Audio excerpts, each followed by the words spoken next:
Hello friends, welcome to my channel. I am doctor Beena Sethi और आज हम आपको बता रहे हैं कि बच्चेदानी को मजबूत कैसे किया जाए। आपके सारे के सारे टेस्ट सही हैं, लेकिन फिर भी कंसीव नहीं हो रहा है, तो आपको ध्यान देना है कि बच्चेदानी को मजबूत बनाना है। तो इसको मजबूत कैसे बनाया जाए, इसके लिए पहले हम देखते हैं कि किन कारणों से बच्चेदानी जो है यूट्रस कमजोर हो जाती है। तो सबसे पहला उसमें रीजन होता है कॉन्स्टिपेशन। जब आपको कॉन्स्टिपेशन होता है, यानी कि आपको पेट साफ नहीं रहता, आपको बहुत हार्ड मोशन होते हैं, तो आप देखते हैं कि उससे आपकी बॉडी में बच्चेदानी पे एक अननेसेसरी प्रेशर बनता है और टॉक्सिन्स इकट्ठे हो जाते हैं और आपकी बच्चेदानी वीक हो जाती है। तो इसके लिए आपको अपनी डाइट, जो कि हम आगे बताएंगे क्या क्या करें, आपने उसको ध्यान रखना है। इसके अलावा अगर बच्चेदानी की मसल्स वीक हैं, तो वीक मसल क्यों होती है? आप कैल्शियम रिच डाइट नहीं लेते, आपको आयरन की कमी है, आपको विटामिन डी की कमी है, या आपके बार बार अबॉर्शन हुए हैं। तो इन सब कारणों से बच्चेदानी की मसल्स वीक हो जाती हैं, क्योंकि बच्चेदानी को प्रेगनेंसी कंसीव करने के लिए पूरा 500 गुना अपना साइज बढ़ाना पड़ता है। यानी कि 0 डे से और पूरे 9 मंथ तक अगर ये फिंगर इतनी बड़ी है, तो उसको बच्चेदानी के वो इसको 500 गुना बड़ा करना पड़ता है, तब जाके कंसीव होता है। उसके लिए मसल्स का स्ट्रॉन्ग होना बहुत जरूरी है। इसके अलावा यूटीआई, अगर आपको यूरिनरी ट्रैक्ट इन्फेक्शन बार बार होता है, तो ये आपकी बच्चेदानी को कमजोर बनाता है, क्योंकि जब जब आपको यूटीआई होता है तो आपके वेजाइना की और यूट्रस की जो पीएच है वो एसिडिक हो जाती है, और एसिडिक पीएच बिल्कुल भी अच्छी नहीं होती, ना तो मसल्स के लिए, ना एंडोमेट्रियम के लिए, ना एग के लिए। तो आपने क्या करना है, यूटीआई का बिल्कुल ध्यान रखना है, आपने क्लीनलीनेस का ध्यान रखना है। और क्लीनलीनेस के लिए आप मान के चलो कि आपको भगवान ने वेजाइना को साफ करने के लिए अपने आप ही अच्छे बैक्टीरिया और बुरे बैक्टीरिया दोनों दिए हैं। तो आप जरूरत से ज्यादा वॉश, जो बाजार में इंटीमेट वॉश आते हैं, वो यूज नहीं करने। जरूरत से ज्यादा अंदर तक गर्म पानी, फिटकरी और साबुन और डिटॉल डाल के, नीम का पानी डाल के उसको वॉश नहीं करना। केवल जैसे आप नहाते हैं वैसे ही आपने नहाना है। इसी तरीके से दूसरा एक और रीजन होता है पीसीओडी, पीसीओएस।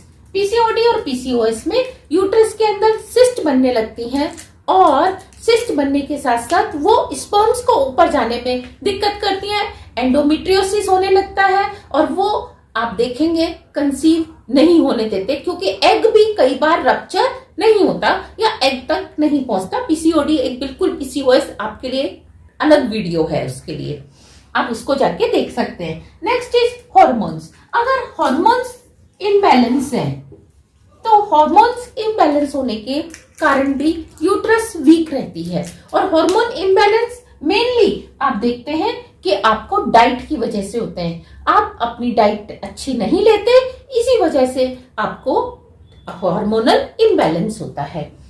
अब अगर हमको इसको इम्प्रूव करना चाहते हैं, तो हमको सबसे पहले ये ध्यान देना है कि आपने कॉन्स्टिपेशन हटाना है, और कॉन्स्टिपेशन हटाने के लिए आपने एल्कलाइन डाइट और फाइबर रिच डाइट आपने लेनी है। एल्कलाइन डाइट के लिए अलग से एक वीडियो बनाया हुआ है, जिसमें आपको बताया है कार्बोहाइड्रेट कम करने, प्रोटीन कम करने, मिनरल रिच डाइट आपने ज्यादा लेनी है।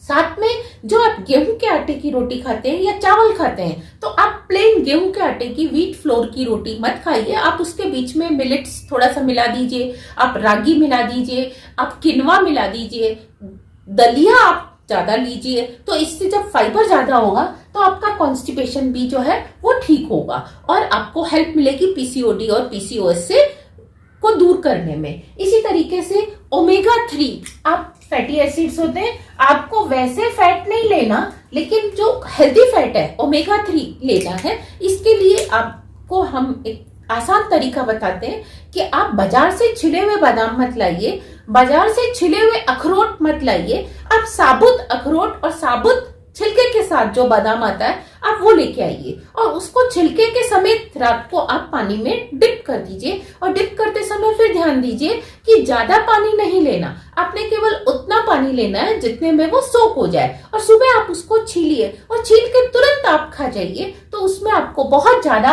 ओमेगा 3 फैटी एसिड मिलता है। इसके अलावा अगर आप नॉन वेजिटेरियन हैं तो आप फिश को और फिश प्रोडक्ट को अपनी डाइट में शामिल करिए, तो आपको ओमेगा 3 बढ़ेगा। ओमेगा 3 बढ़ने से आपकी जो मसल्स हैं और जो हार्मोन्स हैं वो सब ठीक हो जाएंगे। इसके अलावा आपने लेना है ग्रीन टी।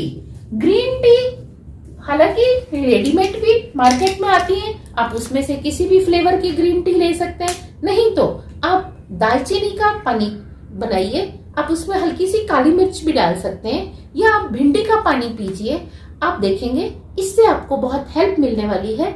ग्रीन टी में इतने ज्यादा एंटीऑक्सीडेंट्स होते हैं, चाहे वो आप मार्केट से किसी भी फ्लेवर की लेके आइए, कि वो आपकी इम्यूनिटी को बूस्ट करते हैं। और इम्यूनिटी बूस्ट करने के साथ साथ आपके वेट को कंट्रोल करते हैं, आपकी मसल्स को स्ट्रॉन्ग बनाते हैं और आपकी जो अल्कलाइन पीएच है उसको इम्प्रूव करते हैं।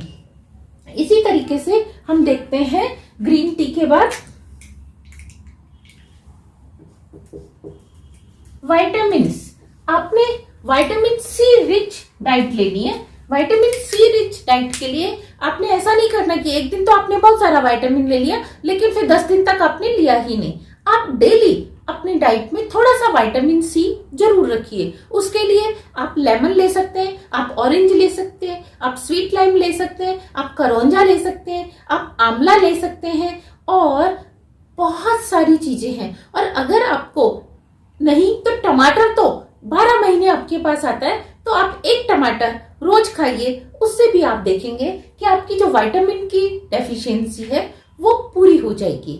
और इसके साथ अगर आपको इसमें भी दिक्कत होती है तो आप विटामिन के सप्लीमेंट्स आते हैं जिसको आपने सिर्फ च्यू नहीं करना होता, सिर्फ मुंह में रखना होता है। तो आप देखेंगे थोड़ी देर बाद वो गोली अपने आप डिसॉल्व हो जाती है। तो आप च्यूएबल विटामिन सी की टैबलेट लेकर भी अपने विटामिन की कमी को पूरा कर सकते हैं। और ऐसा पूरा करने से आपकी जो यूट्रस है वो हेल्दी होती है और आप जल्दी से कंसीव कर सकते हैं।